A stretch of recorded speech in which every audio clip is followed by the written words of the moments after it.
দুনিয়ার মধ্যে নওগাঁ ভীমপুর এলাকায় একটা কোরআনের মাহফিল হচ্ছে। মেলা ছিল, আশেপাশে অনেক দোকানপাট ছিল, অনেক দুনিয়ার নাফরমানি করার জায়গা ছিল।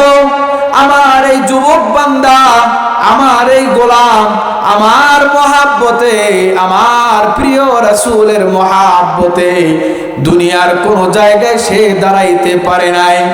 আমি আল্লাহ পাকের মহাব্বতে আমার গোলাম, আমার যুবক বান্দা এই মাহফিলের সামিয়ানার নিচে সে বসে গেছে, কোরআনের কথা শুনছে, হাবিবের কথা শুনছে, আল্লাহ আল্লাহর রাসূলের কথা শুনছে, দিলটাকে পবিত্র বানাইছে। ফজরের নামাজে উঠছে, ফজরের নামাজে গিয়ে যখন আমি মাওলা পাকের কুদরতি পায়ে যখন আমার কোন যুবক বান্দা সিজদা দেয়, আমি আল্লাহ পাক রব্বুল আলামিন ওই বান্দার উপর খুশি হয়ে যাই। আল্লাহ পাক রব্বুল আলামিন বলে, বান্দা আমি কেমন খুশি হই জানো? আমি আল্লাহ পাক রব্বুল আলামিন কেমন খুশি হই? মুসলিম শরীফের একটা হাদিস। আল্লাহর একজন বান্দা মরুভূমির মধ্যে সফর করতে গিয়ে তার সওয়ারি উট হারায়া গেছে। এই সওয়ারি উট হারায়া যাওয়ার পরে আল্লাহর বান্দা চিন্তায় চিন্তিত হয়ে পড়ে গেছে। আমি যদি আমার সওয়ারি না পাই তাহলে আমি বাড়িতে কেমনে ফিরে যাব? আমার যাওয়ার ব্যবস্থা কি হবে? এমন চিন্তা করতে করতে আল্লাহর বান্দা ঘুমায়া পড়ে গেছে। ঘুম থেকে উঠে দেখে যে উটটা তার হারায়া গিয়েছিল ওই উটটা তার শেহরে দাঁড়িয়ে আছে। বলেন সুবহানাল্লাহ। আল্লাহর বান্দা খুশিতে আত্মহারা হয়ে গিয়ে বলতেছে, ওগো আল্লাহ, আপনি আমার বান্দা, আমি আপনার মালিক। কি বলতেছে? ওগো আল্লাহ, আপনি আমার বান্দা, আমি আপনার মালিক। আল্লাহ পাক রব্বুল আলামিন বলে, বান্দা তুমি খুশির চোটে যেমন তোমার অস্তিত্ব তুমি নিজে ভুলে গিয়েছো। যখন কোন যুবক যখন আমার কুদরতি পায়ের মধ্যে সিজদা দেয়, আমি আল্লাহ পাক রব্বুল আলামিন ওই বান্দার চেয়েও বেশি খুশি হয়ে যাই। বলেন সুবহানাল্লাহ। কে খুশি হয়? ও যুবক, তুমি যদি ফজরের জামাতে যদি হাজির হয়ে যাও, ফজরের জামাতে যদি তুমি নামাজ আদায় করো, কে খুশি হবে? আল্লাহ খুশি হবে। দুনিয়ার মধ্যে আল্লাহ পাক রব্বুল আলামিন বলে, দুনিয়ার মধ্যে যত বান্দা আমার আছে সমস্ত বান্দাদের থেকে ওই বান্দাই হলো উত্তম। বলেন সুবহানাল্লাহ। রব্বে কারীম বলে, ও বান্দা, তুমি যখন আমার কুদরতি পায়ের মধ্যে সিজদা দাও, আমি রব বড় ফখর করতে থাকি। মালিকের ফখর হয় যে আমার গোলাম বান্দা, যুবক বান্দার গায়ে বড় শক্তি ছিল, গুনাহ করার শক্তি ছিল, গুনাহ করার মতো ক্ষমতাও ছিল। রাতের গভীরে জেগে থাকতে পারত, কিন্তু আমার বান্দা, আমার গোলাম ঘুমাই নাই। আমার গোলাম, আমার বান্দা, আমি মালিকের ভয়ে, আমি মালিকের চিন্তায়, আমি মালিকের কবরের আযাবের ভয়ে, জাহান্নামের ভয়ে আমার বান্দা, আমার গোলাম ঘুমাই নাই। আমাকে স্মরণ করছে, রাত্র জেগে জেগে নামাজ আদায় করছে। আমার কোন যুবক বান্দা যখন এমন করে গুনার পথ থেকে যখন ফিরে আসে, আল্লাহ পাক রব্বুল আলামিন বলে, বান্দা, যখন কোন বান্দা গুনাহ থেকে ফিরে আসে ওই ব্যক্তির চেয়েও বেশি খুশি আমি হয়ে যাই। বলেন সুবহানাল্লাহ। যুবক, আল্লাহকে খুশি করতে চাও না শয়তানকে খুশি করতে চাও? তোমার সিজদার কত বড় দাম তুমি জানো না? তোমার একটা সুবহানাল্লাহ বলার কত দাম তুমি জানো না? আল্লাহ পাক রব্বুল আলামিন এই উম্মতের জন্য দিন মানা, জান্নাত কামাই করা বড় সহজ করে দিয়েছেন। বলেন সুবহানাল্লাহ। হাবিবে কিবরিয়া নবীর ওসিলা করে নবী আলাইহিস সালাতু ওয়াস সালামের ওসিলা করে আল্লাহ পাক রব্বুল আলামিন এই বান্দাদের জন্য, এই উম্মতে মুহাম্মাদীদের জন্য সমস্ত কিছুকে সহজ করে দিয়েছেন। আগেকার জামানার উম্মতেরা সারা দিন ইবাদত করলে যেই পরিমাণ সওয়াব পেয়েছে, এই উম্মতেরা যদি 1 ঘন্টা 1 মিনিট 3 মিনিট পর্যন্ত যদি কোনো আমল করে, সারা দিন তারা আমল করে যেই সওয়াব আর যেই নেকি অর্জন করেছে, তার চেয়ে বেশি সওয়াব এই উম্মতেরা পেয়ে থাকে। বলেন সুবহানাল্লাহ। তাহলে আমাদের দাম কেন বাড়ছে? আমাদের দাম বাড়ছে আমরা বিড়ি টানি এই কারণে। কথা বলেন, এই কারণে আমাদের দাম বাড়ে নাই মুসলমান, এই কারণেই আমাদের দাম বাড়ে নাই। আমরা নামাজ পড়ি না, এই কারণে দাম বাড়ে নাই। আমরা নামাজ পড়ি, আমরা আল্লাহর কুদরতি পায়ে সিজদা দেই। দুনিয়ার সমস্ত কিছু থেকে আল্লাহ পাক রব্বুল আলামিন সমস্ত উম্মতদের মধ্য থেকে আল্লাহ পাক রব্বুল আলামিন হাবিবে কিবরিয়া নবীর উম্মতের মর্যাদা বাড়ায়া দিয়েছেন। বলেন সুবহানাল্লাহ। কার কারণে দাম বাড়ছে? নবীর কারণে দাম বাড়ছে। আল্লাহ পাক রব্বুল আলামিন বলে, বান্দা তুমি যদি আমাকে মহব্বত করতে চাও, আমাকে যদি পাইতে চাও, তাহলে আমি রাসূলের, আমার রাসূলকে মহব্বত করো। আল্লাহ পাক রব্বুল আলামিন বলেন, কুল ইন কুনতুম তুহিব্বুনাল্লাহ ফাত্তাবিউনি ইউহিব্বুকুমুল্লাহ। আল্লাহ পাক রব্বুল আলামিন তার হাবিবকে ডাক দিয়া বলেন, ও হাবিব, দুনিয়ার মানুষকে আপনি শোনায়া দেন, দুনিয়ার কোন গোলাম যদি আমি আল্লাহকে মহব্বত করতে চাই, আমি আল্লাহকে মহব্বত করতে চাই আর পাইতে চাই, তারা যেন আপনি রাসূলকেই মহব্বত করে। বলেন সুবহানাল্লাহ। কাকে মহব্বত করতে হবে? রাসূলকে মহব্বত করতে হবে। রাসূলকে মহব্বত করলে কাকে পাওয়া যায়? কথা বলেন, রাসূলকে মহব্বত করলে কাকে পাওয়া যায়? আল্লাহকে পাওয়া যায়। আর রাসূল বলেন, মান আহাব্বা সুন্নতি ফাকাদ আহাব্বানি ওয়া মান আহাব্বানি কানা মাই ফিল জান্নাহ আও কামা ক্বালা নবী আলাইহিস সালাতু ওয়া সালাম। আল্লাহর হাবিব বলেন, ও দুনিয়ার উম্মতেরা, আমি রাসূলকে মহব্বত করতে চাও, আমি রাসূলকে কি পাইতে চাও, তাহলে আমি রাসূলের সুন্নতকে মহব্বত করো। বলেন সুবহানাল্লাহ।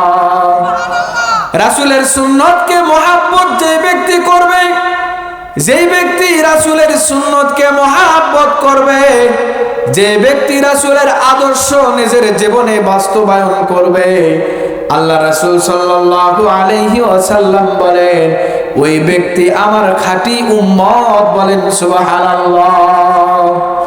আমি যদি দুনিয়ার কোন মানুষকে মহব্বত করি, দুনিয়ার কত বন্ধু বান্ধব আমি দেখেছি, বন্ধুর মহব্বতে বন্ধুর সঙ্গে সাদৃশ্য করার জন্য বন্ধুর মতো কাপড় বানায়, বানায় কি বানায় না?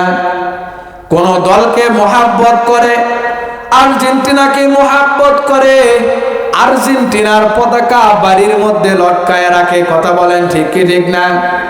এই মুসলমান তো এত বড় কপাল পোড়া যে নিজের দেশও না, অন্য দেশ নিয়ে তারা কি করে? মহব্বত করে। নিজের গালের ভেতরে পতাকা আট করে, নিজের শরীরের ভেতরে পতাকার ট্যাটু বানায়। এরা মুসলমান না, এরা মুসলমান হতে পারে না, এরা লেবাসধারী মুসলমান। কথা বলেন ঠিক কি ঠিক না?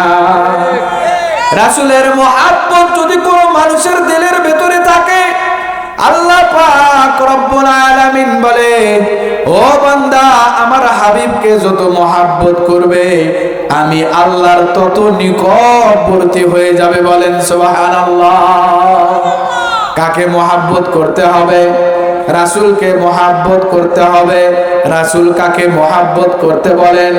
রাসূল বলেন, আমার সুন্নতকে মহব্বত করো, আমার সুন্নতকে জিন্দা করো, আমার সুন্নত নিয়ে কাজ করো। আল্লাহ পাক রব্বুল আলামিন দুনিয়া আখিরাতে সম্মান বাড়ায়া দেবে। বলেন সুবহানাল্লাহ। যেই ব্যক্তি দাড়ি রাখে, যেই ব্যক্তি লম্বা জামা পরে, সেই ব্যক্তি দেখবেন দুনিয়ার সকল মানুষের কাছে ইজ্জত পায় কি পায় না? দুনিয়ার মানুষের কাছে যেই ব্যক্তি ইজ্জত পায়, আল্লাহ পাক রব্বুল আলামিন বলে, ও বান্দা, দুনিয়ার মানুষ তোমাকে কতটুকু ইজ্জত করেছে, আমি আল্লাহ পাক রব্বুল আলামিন তোমাকে তার চেয়ে বেশি ইজ্জত করি। বলেন সুবহানাল্লাহ। ইজ্জতের মালিক কে? বেইজ্জতির মালিক কে? ইজ্জত বাড়ায়া দেন কে? ইজ্জত বাড়ায়া দেন মালিক রব্বে কারীম। দুনিয়ার মধ্যে আল্লাহ পাক রব্বুল আলামিন বলে, আমার রাসূলকে মহব্বত করো, আমাকে মহব্বত করা হয়ে যাবে। আমি রাসূলের মহব্বত যার দিলের ভেতরে থাকবে, সেই কখনো দাড়িতে আঘাত করতে পারবে না। আমি রাসূলকে যে মহব্বত করবে, সে কখনো সুন্নত ছাড়তে পারবে না। যার দিলের ভেতরে থাকবে, আল্লাহ পাক রব্বুল আলামিন দুনিয়া আখিরাতে তাকে দামি বানায়া দেবে। দুনিয়াতে দামি হইতে চাই কি চাই না? দুনিয়াতে বুদ্ধিমান হইতে চাই, দুনিয়াতে সবার চেয়ে বুদ্ধিতে উপরে থাকতে চাই। কথা বলেন ঠিক কি ঠিক না? অথচ দুনিয়াতে সবচেয়ে বোকা আমরা। কারণ যেই কবরে আমাকে আপনাকে যেতে হবে, যেই কবরে আপনাকে আমাকে থাকতে হবে, ওই কবরের মাল সামান কখনোই আমরা গোছ করি নাই। কথা বলেন ঠিক কি ঠিক না? রাসূলের মহব্বত না নিয়ে যদি আপনি কবরে যান, কবরের মাটি আপনাকে ছাড় দেবে না, ওই কবর আপনাকে ছাড় দেবে না। ও যুবক মুসলমান, একটু গভীর মনোযোগ দিয়ে খেয়াল করে দেখো, দুনিয়াতে তো আমরা কত দেখেছি, তুমি হয়তো মনে করতে পারো এখন তো আমি যুবক, আমার বয়স কেবল 17, আমার বয়স কেবল 18। হুজুর, আপনি যা বয়ান করার বয়ান করে যান। আপনি অনেক দূর বগুড়া থেকে নওগাঁ আসছেন, অতএব আপনি বয়ান করে চলে যান। আমাদের মানতে হলে মানবো, না মানতে হলে না মানবো। আমারও কথাও সেটাই। যুবক, আমি তোমাকে, ও নওগাঁর মুসলমান, আমি আপনাদেরকে মারধর করে জোর করে ইসলাম আর দ্বীন মানাইতে পারবো না। তবে আল্লাহ পাকের পক্ষ থেকে, রাসূলের পক্ষ থেকে আমি আপনাদের সামনে কিছু কথা নিয়ে আসছি, ভাঙ্গা ভাঙ্গা কিছু কথা বলবো। যদি দিলের ভেতরে ঢুকায় নেন আর নিজেকে যদি একবার যদি চিন্তা করে যদি বলেন, ওগো মালিক, আমরা তো বড় গুনাহ করে ফেলেছি মালিক, ও রব, আর কখনো গুনাহ করব না, আপনি আমাকে মাফ করে দেন। মাফ করে দেবেন কে? জোরে বলেন কে? কে মাফ করে দেবেন? আল্লাহ পাক রব্বুল আলামিন তার জীবনের গুনাহগুলোকে মাফ করে দেবে। আল্লাহ পাক রব্বুল আলামিন বলে, দুনিয়ার মধ্যে আমি এমন আছে যুবক বান্দা আছে যাদের কলবের ভেতরে আমি আল্লাহ মোহর মেরে রেখেছি। তারা দিনের যত কথাই শুনুক না কেন, তাদের দিলের ভেতরে দিনের কথা প্রবেশ করে না। ও যুবক, তোমার মনে হতে পারে আমার বয়স কেবল 17, আমার তো অনেক লম্বা হায়াত বাকি, 80 বছর তো আমার এখনো হয় নাই। ও যুবক, মনে রাখবে, এমন অনেক ফলের গাছ আছে যে ফলের গাছ অনেক সুন্দর হয়ে যায়। ওই ফলের গাছ থেকে ফল ধরে, ফুল ধরে, এরপরে ফল ধরে, কিন্তু সব ফুল থেকে কিন্তু ফল হয় না। সব ফুল থেকে ফল হয়, কিছু ফুল ফোটার আগেই ঝরে যায়, কিছু ফল পরিপক্ত হওয়ার আগেই ঝরে পড়ে যায়। ও আল্লাহর গোলাম, ও যুবক ভাই আমার, ও কলিজার টুকরা যুবক ভাই আমার, একবার গভীর মনোযোগ দিয়া চিন্তা করে দেখো তো, ঘুমের ঘরেও তো অনেক মানুষ মারা যায়, তোমার মতো অনেক যুবক মারা গেছে, বাইক অ্যাক্সিডেন্ট করে মারা গেছে, গাড়ির নিচে চাপা পড়ে মরে গেছে। সাগরের ঢেউ কত মানুষকে ভাসায়া নিয়ে গেছে, আর কখনো ফিরায়া দেয় না। ওই কবরে তোমার দাদা গেছে, দাদি গেছে, আমার বাবা কবরে শুয়ে আছে। কবর থেকে কখনো আমার বাবা ফিরে আসলো না, আমার দাদা ফিরে আসলো না। ও যুবক, তোমার আমার একদিন এমন অন্তিম সময় চলে আসবে, যেই সময় তোমার আমার আর কোনো কিছুই করার থাকবে না। মালাকুল মাউত তোমার আমার দরজার সামনে এসে বসে যাবে, এসে দাঁড়িয়ে যাবে। তোমার আমার হায়াতের পুঁজি শেষ হয়ে যাবে, হায়াতের জিন্দেগি শেষ হয়ে যাবে। ওগো আল্লাহর গোলাম, আল্লাহ পাক রব্বুল আলামিন সঠিক সময়ে তোমার আমার দরজায় মালাকুল মউত পাঠায়া দেবে। এই মালাকুল মউত যখন তোমার আমার দরজায় আসবে, একটা সেকেন্ডও সময় দেবে না। আপনি আর আমি বলতে পারবো না, ও মালাকুল মউত আজরাইল ভাই, আমি তো আমার মেয়ের বিবাহটা দেই নাই, আমাকে একটু সুযোগ করে দাও, আমাকে একটু সময় দাও। এমন সময় মালাকুল মউত দেবে না। ওগো আল্লাহর গোলাম, নিজেকে একটু চিন্তিত করেন কবরের চিন্তায়। আহা, এমন কবর, যেই কবরের ভেতরে কেউ গেলে আর ফিরে আসে না। যদি এই কবরে আমি যাই, আমিও তো ফিরে আসব না, নিজেকে পরিবর্তন করলাম না। ও দুনিয়ার যুবক বান্দারা, একবার স্মরণ করে দেখো, দুনিয়াতে থাকার জন্য আমরা কত ভোগ বিলাসের বাড়ি তৈরি করি কি করি না? ভোগ বিলাসের বাড়ি তৈরি করে, আমার বাড়িটা ছিল টিনের, আমি ইট দিয়ে কেমন করে তৈরি করব, আমার বাড়িটা কেমনে সুন্দর হবে, আমার বাড়িটার ভেতরে যদি টাইলস লাগাই আরো সুন্দর হবে, আমি যদি আমার বাড়িতে এয়ার কন্ডিশন লাগাই তাহলে আরো আরামে থাকতে পারবো। ওগো আল্লাহর গোলাম, আমি আপনাকে প্রশ্ন করতে চাই, বলেন তো, দুনিয়া ক্ষণস্থায়ী না চিরস্থায়ী? দুনিয়া ক্ষণস্থায়ী, আখিরাত চিরস্থায়ী। দুনিয়ার সকল মানুষের দিলে কবরের কথা বললেও ঢুকবে না, কারণ ওই মানুষের দিল নরম হয় না। কখন নরম হয় না জানেন? কবরের কথা শোনার পরেও মানুষের দিল পরিবর্তন হয় না। আরে কবরের কথা কি বলবো, কবরে যে কবরের মাটি করে, এই ব্যক্তির চেয়ে কবরের খবর আর কারো কাছে নাই। কবর খোরে বিড়ি টানে, কবর খোরে গান শোনে, কথা বলে। আপনাদের নওগাঁ এলাকায় নাই, আমাদের বগুড়া জেলাতে এমন অনেক আছে, আমরা দেখেছি। কবর খোরাটাকে তারা পেশা মনে করে নিয়েছে, কিন্তু কবর খোরাটাকে যদি মনে করতো, আহা ওগো রব, এই যে কবর আমি খনন করছি আমার ভাইয়ের জন্য, এই কবরের মধ্যে থাকবে, যেই কবরে কোনো আলো নাই, যেই কবরে কোনো বাতি নাই, যেই কবরে কোনো সাথী নাই, যেই কবরে কোনো সাথী যাবে না, এই কবরের মধ্যে আমাকেও যেতে হবে। আমিও আজকে কারো জন্য কবর খুঁড়তেছি, আমারও জন্য কেউ এক সময় কবর খুঁড়বে। ও যুবক, আল্লাহর বান্দা, একবার বালিশের সঙ্গে ঘুমের ঘরে মাথাটা লাগাইয়া একটু চিন্তা করে দেখবে, যদি আমি ঘুম আসলাম, এই ঘুম থেকে যদি আগামীকাল আর না উঠতে পারি তাহলে কি হবে? যুবক মোবাইল চালায়, রাত পর্যন্ত মোবাইল চালাইতে পারে, ইউটিউব ফেসবুক চালাইতে পারে, কিন্তু যুবক নামাজে হাজির হতে পারে না। ও আল্লাহর গোলাম যুবক, আল্লাহর ঘর মসজিদ তোমাকে ভালো লাগে না, ফেসবুক আর ইউটিউবের মধ্যে সারা রাত পর্যন্ত কাটায়া দিতে পারো। কার মহাব্বতে? দুনিয়ার মহাব্বতে।